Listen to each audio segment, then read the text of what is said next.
What's up, everybody? It's John here from VidGamiac.com. Here we are today back in Babol, the Walking Box, and we're going to be starting our actual playthrough today. So we're going to be on the main menu. What you want to do is make sure you punch in the chili dog code. So this one's going to be up, up, down, down, up, up, right, left, left, right, and then X. If you did it right, you should get this screen. Make sure you enable God mode in the cheat menu, and then start up your new game. And then you're going to want to get past the first cutscene. You're going to spawn right here at the first checkpoint. Once you enable God mode, you should be pretty much invincible for the entirety of the game. If an enemy does touch you, they're going to die right away. You're also going to be immune from any obstacle, as well as survive the explosion from any one of the explosive boxes. This is going to be super useful, as this game is going to have one-hit deaths, so having invincibility is going to make most of the game super duper easy. You can still die, however, if you fall off of the stage, so make sure you do mind those platforming bits. But other than that, you should be pretty good for all of the platforming parts of the game. Thankfully, these parts are going to be super linear, so you shouldn't be able to get lost. So just make sure you keep running until you get to the next segment, and then we're going to move on to the parts of the game where you actually do need a guide for, which are going to be the puzzles, the escape segments, and the boss fights.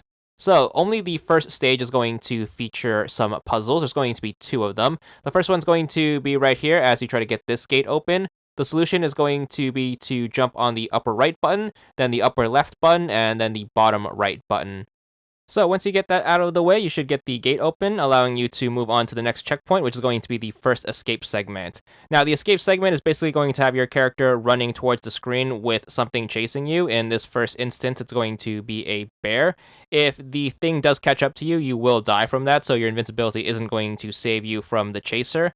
However, your invincibility does protect you from any of the explosive boxes or any of the obstacles that actually do damage to you. So with that in mind, the only thing you really have to worry about is the platforming and trying to stay ahead of the chaser. You kind of want to be a little careful, as this game is going to feature some sticky controls sometimes. You definitely want to make sure you jump before hitting a vertical barrier, as if you jump too late, you're going to get stuck on it, and it takes a long time to try to reorient yourself. So watch out for these types of walls right here. Make sure you are jumping earlier rather than later, and you should be able to get past these parts a-okay. If you do die, you're just going to go back to the checkpoint, so it's not too big of a setback, and if you do pass it, each one of these should have its own achievement. This first one is going to be for 50 gamer score right here, and then once we wrap that up, it's going to put us at the second and final puzzle of the game, thankfully. This one is going to be a colorblind person's worst nightmare, so I'm going to give you the solution right here. You want to make sure you jump on the leftmost button a total of 3 times. Then the second button, you want to make sure you jump on that a total of 2 times, so twice. And then the third button, you want to do 4 times. And then finally, the rightmost button, you want to make sure you do once. So try to be a little careful, and then try to get them lit up in this color. It's very hard to see, but that's going to be the sequence. Once you get that in, you should get that gate open, and thankfully we do not have to worry about puzzles anymore from this point on.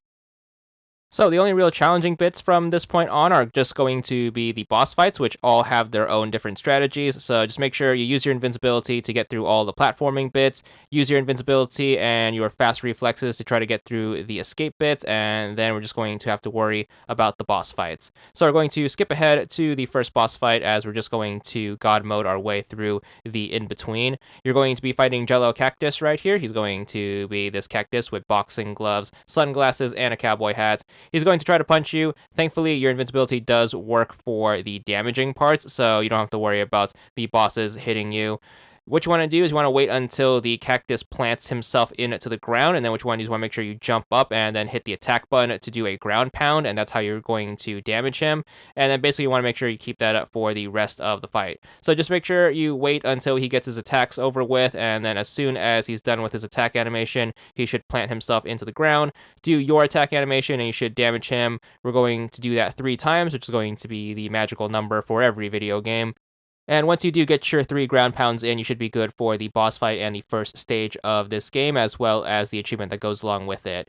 So if you're super lazy and don't want to pay attention, you can just stand in the center and then just constantly spam the jump and attack button to just ground pound the middle over and over, and eventually he should die. Once you manage to take this guy out, there's our achievement for the stage, 100 gamer score. And that's it for now. Check back soon next time for part 2. And that's all there is to it.